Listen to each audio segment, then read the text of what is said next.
Narito na ang lagay na ating panahon ngayong araw nga ng Linggo, February 23, 2025. At sa ating latest satellite images, makikita natin na patuloy na epekto ng northeast monsoon at inaasahan nga natin na sa mga sunod na araw ay lalakas muli itong northeast monsoon na maaaring magdulot ng posible po na malaking pag-alon ng karagatan at medyo posible pa rin na medyo lumamig yung temperatura, partikular na sa may bahagi ng Luzon. Kaya inaasahan natin ngayong araw ang maulap na kalangitan ng may mga pag-ulan, lalong-lalo na sa may bahagi ng eastern section ng Luzon, yung Cagayan Valley Region, Cordillera, Aurora, Quezon at Bicol.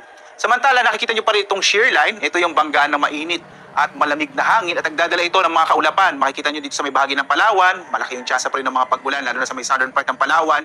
Gayun din sa malaking bahagi ng Kabisayaan, lalong-lalo na yung eastern Visayas.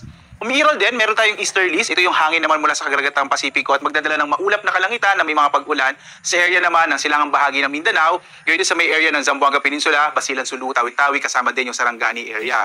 Sa ngayon naman, wala tayong minomonitor na anumang low pressure area sa loob at labas ng Philippine Area of Responsibility. Base nga sa mga pinakahuling datos natin, ngayong sa mga susunod na araw ay malit yung chance magkaroon tayo ng bagyo sa loob ng Philippine Area of Responsibility. Sa iba pang bahagi ng ating bansa, dito sa nalalabing bahagi ng Luzon at ng Mindanao, posibleng medyo mainit at tanghali pa rin yung mararanasan na may mga tsansa na mamahihinang pag-ulan sa hapon hanggang sa gabi.